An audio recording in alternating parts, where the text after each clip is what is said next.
Hi everyone, welcome to the 9th video in my IELTS grammar series. This one is about subject-verb agreement.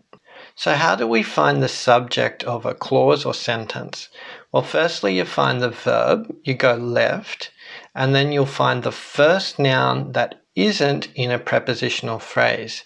If you don't understand what I mean by sentence 3, go back and watch the previous video about prepositional phrases because that's really important. So let's have a look at this sentence here, down below. As a result, the complete shift to driverless cars will be delayed. This is a sentence I saw recently, but I thought it would be a good one to test us and to show us how to find this subject. So firstly, let's find the verb, step 1. Well, the verb is, of course, will be delayed. Now, I go left and I look for nouns. So let's look at the first noun to the left. Well, that would be cars. Now, is the word cars in a prepositional phrase? Well, yes, it is. Look, it says two driverless cars, two being a preposition, driverless being an adjective, cars being a noun. So cars is in a prepositional phrase. It cannot be the subject. Let's go again to the left. So we have the word shift. Is that a noun or a verb? Well, sometimes it's a verb, but as we can see in this sentence, it's a noun because we've got the determiner the, we've got the adjective complete, and then we've got the noun shift. Now there's no preposition there, there's a comma, and before that the word result. So this is not in a prepositional phrase. So the word shift, the noun shift, must be the subject of my sentence. But just for curiosity's sake, let's look at this as a result. So result is a noun, but the word as, that's a preposition, which means the word result is in a prepositional phrase. So as you can see, the nouns cars and result are not the subjects of your sentence because they are in prepositional phrases. The word shift is your subject, and that would match the verb will be delayed. Now, how do we then match the subject that we have found with the verb, with the right form of the verb? Well, firstly, I've got a bit of a tip here. It's find the subject, replace the subject with a pronoun, and then match the verb to the pronoun. Let's look at how we do this. If your subject can be reduced to a he, she, or an it, you will almost always need verb s. If it can be reduced to an I, you, they, you will need a verb, but no s.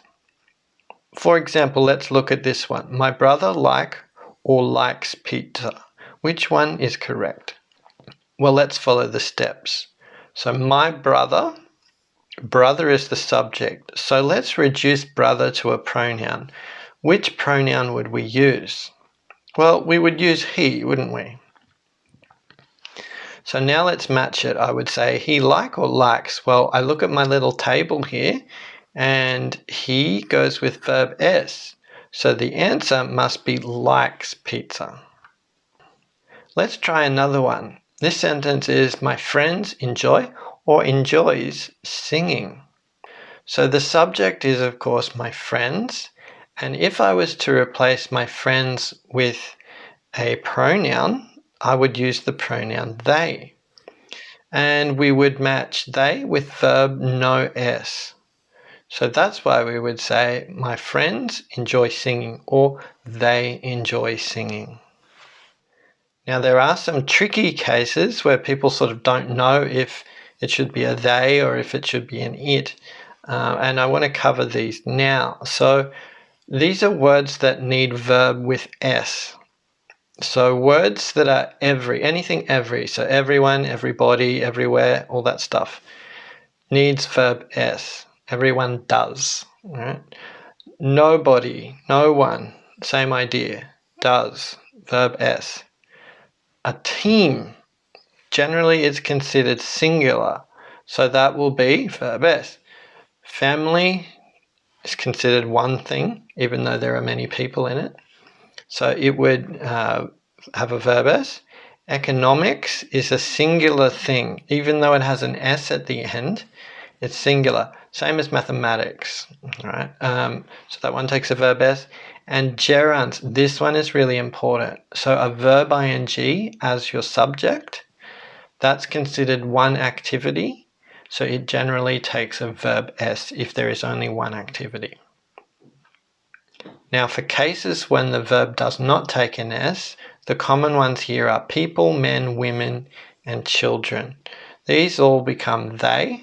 These are plural forms. So you need a verb but no S on those ones. So here are some practice sentences to see if we understand this. What I want you to do is read each one, decide on the verb. Should I use, for example, the box of chocolates is, or the box of chocolates are in the fridge? And then on the next slide, I will show you the answers and explain why. Okay, I'm going to explain why now. So the answer was the box of chocolates is on the fridge. Now, what was the subject of that sentence? Well, we find the verb, which is or are. Then we go left and we look for a noun. So we find the noun chocolates, right? Which is in a prepositional phrase because you see the word of.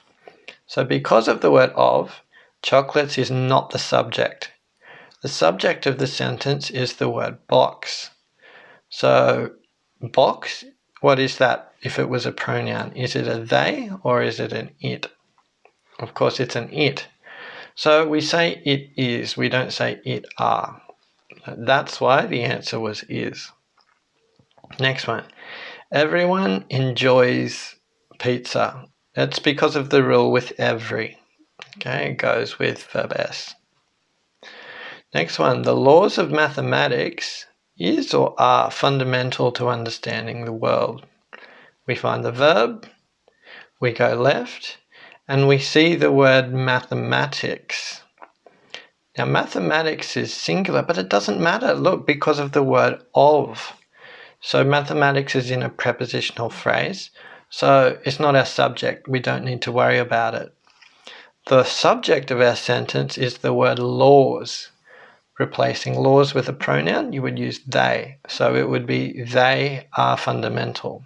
That's why the answer is are. Next one. Learning languages takes a long time. Well, we find the verb, then we go left. We see the word languages, but if you go left a little more, you see the gerund learning. Now, learning languages is one activity.